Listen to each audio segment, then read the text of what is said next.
You are 2 months into marriage. How is married life for you both? I think it's no surprises or anything. I mean, things are going well and we're just enjoying each other and just kind of continue to find our routine. And here the holidays will be upon us. So, yeah. I'm so excited for you both, and obviously so excited to see the wedding come to life on our screens with the Amy and Chris's Happily Ever After special. It is the one day that you just really want to make special because it doesn't last just a day. It will hopefully last the rest of my life. What can fans expect? Well, I hope what people see throughout this whole thing is, like a love story. This is my second one, and this is Chris's first, but I think, just the growth of our relationship, through the episodes and prior seasons, and now, being able to be part of this wedding special. I mean, I just hope they see a love story that has grown, has, solidified and I don't know, just happy. And it, we all know relationships take work, but it's so worth it. Is it true what they say though, that the day just goes by so quickly? Were you able to immerse yourself in that moment? For me, and I think for both of us, the day just flew by. I kid around not knowing if, those that have that Italian history, in their family, or Jewish or Greek or whatever. But boy, I wish a wedding could be 2 days. But it did go by so fast. But, obviously there were those moments. I was grateful my dad came. I was really appreciative to do the dance with my dad, but our first dance too, just walking down that aisle. I think, really wanting to go to every single person and table to, really thank them for being a part of our life, for celebrating with us. That was probably the hard time, because I think if we could have eliminated everything else, I still don't think we'd have time, probably to do that. So that was one of the very few regrets I had the following day, was that I felt like I wasn't able to give all my friends and family that came to the wedding enough one-on-one time to, thank them and appreciate them being there.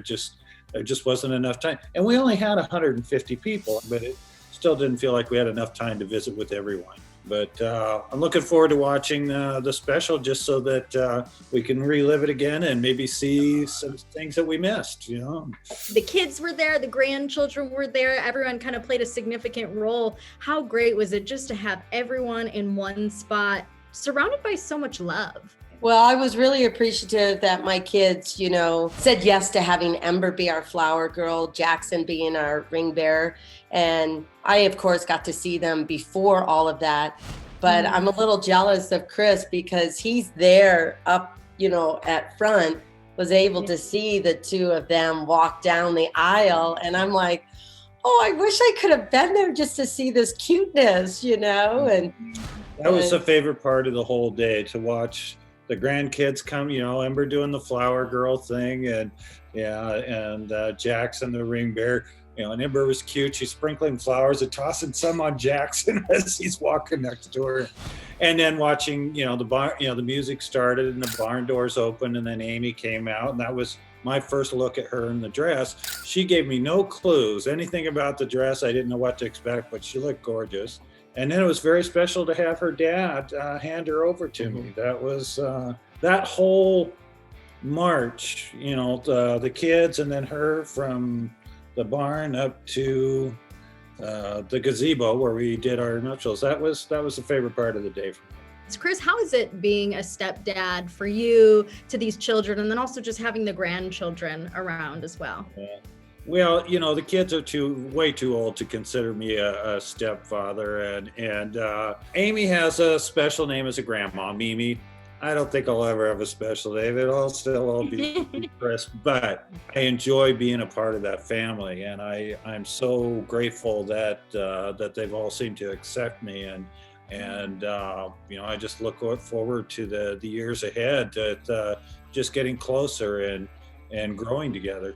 Amy, with that being said, listening to him say such kind, heartwarming things right there, I see the smile on your face, but what goes through your mind when you think of that? I mean, for me, it's just like the cherry on, the cake and everything, because obviously, going through divorce, being divorced, and, hoping one day, I would find that, special someone.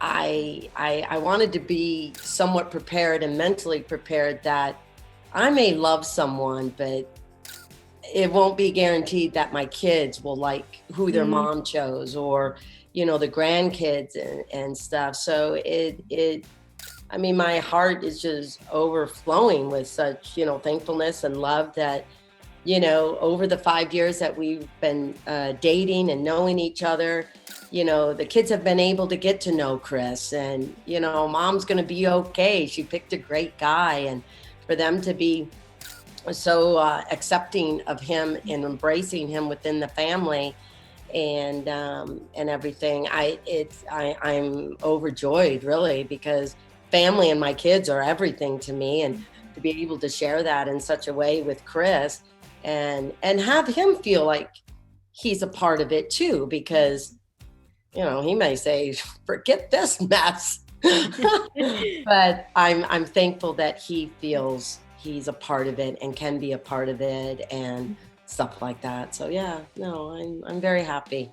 That is such a beautiful blessing right there. A lot of thankfulness. And you obviously mentioned this is your second go around. This is your second marriage. Is there any wisdom that you've gained that you're taking with you on this new journey? I think as a woman and getting divorced later in life, I feel like I did. I think the one thing that I was very happy and very proud of and definitely hung on to, well, two things maybe. Number one was my faith, but number two was so many women can look down upon themselves that, they're not worthy, they're not good enough, something must have been wrong or whatever the reason may be. And I came out of it. It's like, yeah, it's something that broke. It's something that didn't work out, but, I'm still good. I'm a good person. I have a heart. I meant well, the intentions, but, on both our parts, it's something got lost along the way. But to end a relationship like that in the public eye and still come out, I'm okay with just me. If I never have that opportunity to find someone, I'm good with me. I like being with me. And that's not in a selfish way, but it's okay if I travel by myself. It's okay if I go out to dinner by myself or with friends and stuff. So I think the only thing I can encourage other people is just to hang on to who you are. It is a journey going through divorce and getting to the other side and then getting into a new relationship and now being married again. But, Matt did play a crucial role helping to get you to the altar. In terms of the location, are you happy with the decision to wed at Roloff Farms? Well, Roloff Farms wasn't always an absolute no, regardless. It was kind of like on the back burner, a plan B type of thing, because we did have other places what we were looking at. And then by the time we picked a date, those other places went by the wayside. And so Roloff Farms rose to the top. But I should probably have you say the rest. But to Chris's credit, he really helped me see it in a different perspective. I've raised my kids there. I've been on that farm for many, many years, but it's also where we met. It's also where our relationship grew and became what it was. So to kind of like solidify it and start our marriage life with our wedding there and then going off into the sunset makes sense. Yeah. At one point, we kind of had it narrowed down to two places, and my preference was the farm. And we got some pushback. There were some comments made by some of her family and her friends, saying that no, you shouldn't get married on the ex's property. But I felt like I had to remind them, for 30 years, it was Amy's home too. And so just because it changed hands a couple months ago, those 30 years still count. I felt like she had every right to get married on that, as long as Matt offered. She had just as much. And I think at the end of the day, it was such a beautiful, special day. I can't imagine anybody else would think that it should have happened anywhere else. And now you have literal video evidence that you get to hold on to the rest of your lives together from your wedding. I'm curious if you've given any thought to when you might turn off the cameras, because the show has been on for 15 years. Everyone loves it, but do you still feel that same love and passion for it that you want to continue? It depends on, the other family members and that are still a part of it and stuff like that. I think the big thing is if we feel like there's stories to be told from different perspectives, different, generations. I'm the grandmother, a mom, then you have Zach and Tori, their family, and then I have my grandkids. So, if everyone still feels like we still have something to offer, that maybe people would still like to hear those stories. And if not, if we don't, then I think we'll, make that decision, at the time that it needs to be made. But as far as I'm concerned, it just keeps going.